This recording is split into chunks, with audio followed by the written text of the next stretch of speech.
Gerald was a young 16-year-old boy that had eyes full of glee, a heart full of soul, and talents, proudly free. He laid afloat in the hues of his bed, easing the pages of a lofty book.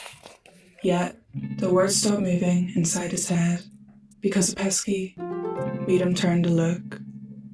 Although he was deeply sunken into chapters, a message to stop it was all it took.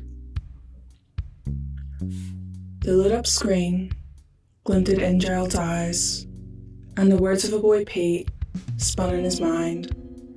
Pete was bad, yet still very cool, and he invited Gerald to join his kind.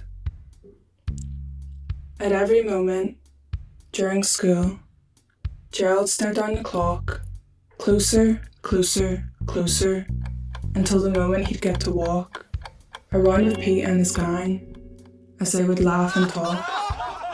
The time reached free, and the bells echoed the halls. Gerald clutched his bag and ran between the school walls. Eventually, Gerald met Pete with the rest of the gang, but something was off. The boys spoke in slang. They all smelled strong, and their pockets would hang. Pete hawked his gaze on Gerald, who was oblivious to the junction. Pete pulled out a blunt. Gerald gave it a try and coughed a cloud of smoke. His goosebumps began to stand, and he laughed with a croak. For the more he made his eyes red, the more he could impress each bloke. Further into the school year, this was now a part of Gerald's routine. Behind the school, just out of sight, the boys would always smoke the green. What Gerald didn't expect to happen, as he went down this path of addiction, every blunt would drop his grades, and he couldn't read his books of fiction.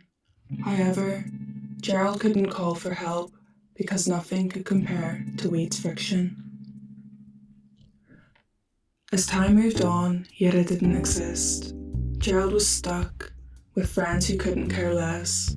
Every day, he gave in to the mist, and down that path, he was strung with stress. Today, Gerald is quite older. With eyes full of weed, he is helpless and suffering. Gerald is out of reach with his clean past, and he fears his bad high will always last.